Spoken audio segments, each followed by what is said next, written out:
lots of things that aren't. I won't come back, Jonathan. I'm done. What? I'm done. This is the most unfair election ad I have ever been a part of. You guys are working. That's fine. I'm done. What's up, guys? Welcome back to the channel. Welcome to another video. As you can see in that clip that you just watched, we got a heated conversation debate on the Washington Post. But before we watch that debate, well, actually, we'll watch this debate real quick, this back and forth, this argument here with Hugh and Jonathan from the Washington Post. And then I'll play the news segment to give you guys context on what the argument was about. So let's get into it. Is it me, or does it seem like this week Donald Trump is laying the groundwork for contesting the election by complaining that cheating was taking place in Pennsylvania by suing Bucks County for alleged irregularities? And this is on top of his continual assertion that if he loses, it's because of cheating.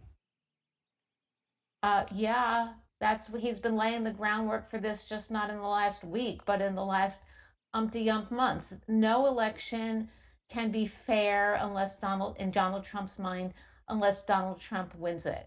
And I think we are going to see him both rev up his supporters to contest elections outside of courtrooms and go to every courtroom he can in America where it's relevant to make whatever arguments he can, no matter how far-fetched. We saw Jonathan, I've got out last time, but it didn't work out this time. Finish, Hugh. It may not work. That may not happen this time. And now I'll let you go, Hugh.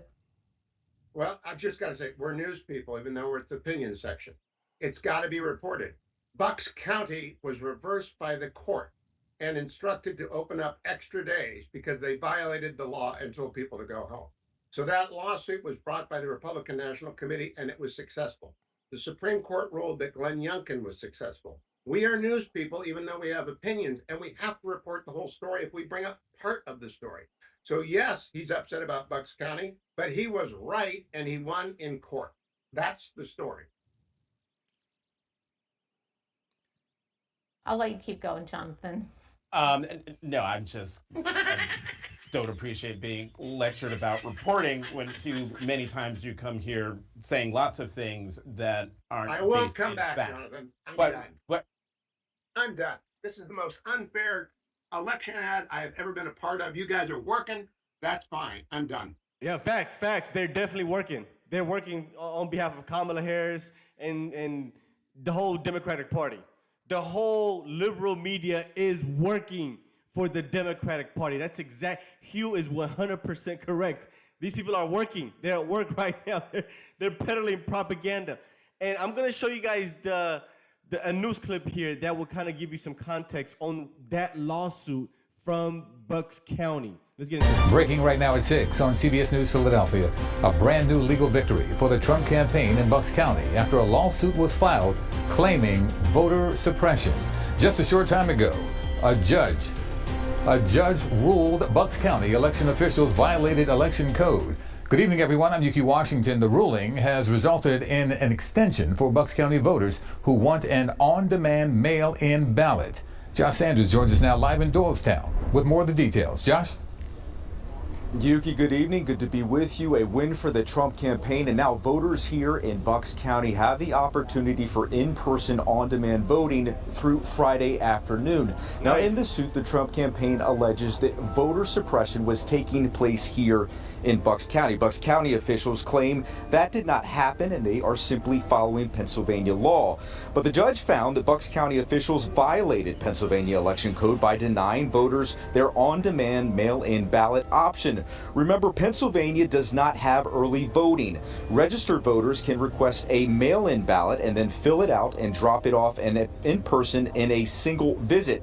Now, Bucks County officials cut the line here yesterday around 2:45, meaning some people could not complete that process. However, mail-in ballot applications were still being accepted until 5 p.m.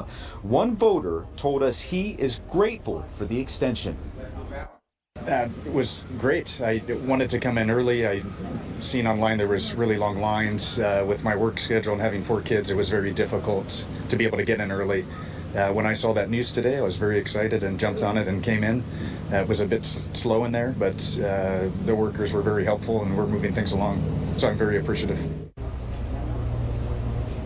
And a number of voters were very appreciative. Now, there's two things that the Bucks County lawyers are asking for clarification on from the judge. One, they're asking the judge to limit that extension to its Doylestown location behind us, Yuki. And they're also asking for the time frame each day to go from 8 a.m. to 5 p.m. Meanwhile, the Bucks County Board of Elections released a statement saying, in part, they are pleased to be able to offer additional days for those who are still seeking to vote on demand. Yuki, a lot of excitement here for that extension as we are just 6 days away from Election Day. Won't be long now. Josh, thank you so much. So that is the context of this whole argument that they were having here. And he was presenting it as if Donald Trump was just trying to create chaos, right? Or using this as some type of platform to deny the results of the election, when this was actually a legitimate lawsuit that he actually won.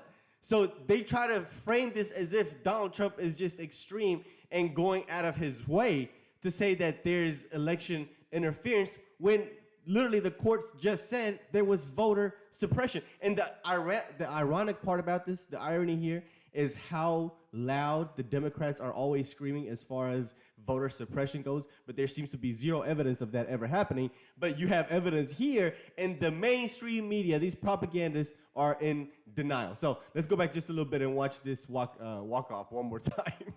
You're saying lots of things that. I'll let you keep going, Jonathan.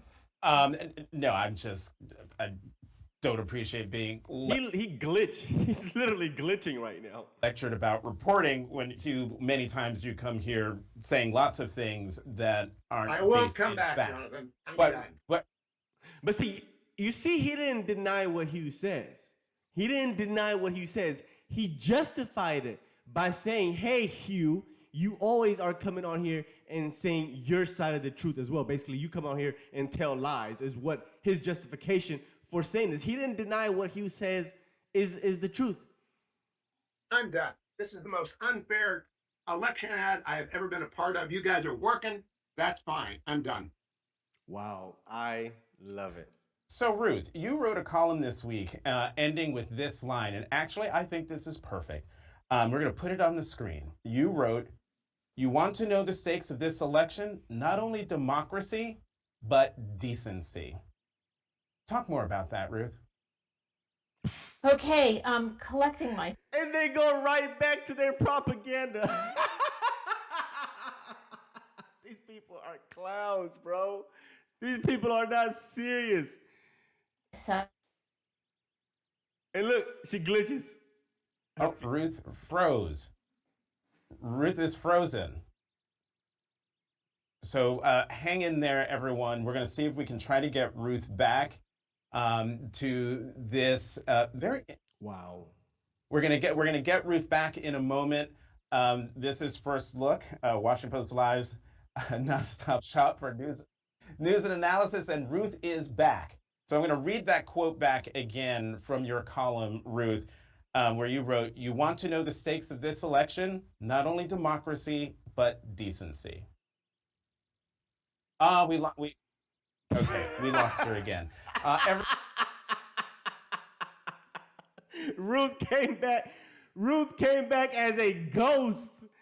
She came back as a ghost. Hugh done mortified her. She came back. And here's the thing, right? She's the one that cut it off. And this is how I know. It's because Jonathan acted as if she came back. Because if it was Washington Post that cut the feed, they would have told him in his ear that, hey, we're cutting the feed, try to move on, right? And he would have tried to move on. No, he tried to bring her back on. That's how she knows she was embarrassed. And she was the one that actually ended the stream and left the debate table. And he said she's back. She came back as a ghost. We lost her again. Everybody, if you've been watching First Look, you know that these conversations can be interesting, contentious. You just saw Hugh Hewitt leave the conversation, which is lamentable, unfortunate. I love it. It is what it is. I love it. And that's what needs to happen. Every single time these propagandists are coming on here and telling overt lies. That was an overt lie. I just played you the news segment straight from the local news media telling you that Trump won the case. There was voter suppression. But they're going to try to spin it as if Trump is using that to deny the results of the election. Crazy. Let's read some of the comments under that video there. Gunther says, our media is the enemy of the people. 100%. And that's what, when Trump is talking about the enemy within, he's talking about the media, and he's talking about these politicians like all of these rhinos and Nancy Pelosi and Chuck Schumer, all of these corrupt politicians. Somebody says, this is how you handle the media. Well done, Hugh. Someone says, the dam is breaking on the propaganda media. Epic. Best thing you'll see all day. I mean, I watched this clip multiple times. Somebody says, I don't appreciate you telling the truth. He was triggered. Somebody says, absolutely, it's crazy to me that there are people that sit back and think, wow, we did it. We got our candidate elected by feeding people false information. Like, how does that make them feel good? How do you sleep at night? These people are soulless. Soulless. They come out here and tell overt lies. And their job is to be journalists. You're supposed to be unbiased. So you're getting the trust of the people to do your job with some credibility, and you're taking that to your advantage and using people and lying to our face and manipulating us. These people are evil. This is pure evil, in my opinion. Somebody says, we need more of this. The legacy media is in shambles. Podcasters will take over now. Podcasters are drawing in more viewership, better ratings than legacy media nowadays. 100%. Yeah, so that's it, guys. Let me know what you think. Let me know what you think. Let's talk about this video in the comment section. Of course, if you like my content, you enjoy my videos, please hit the subscribe button down below and hit the like button. It tremendously helps the channel out. And I'll see you guys on the next one. Peace.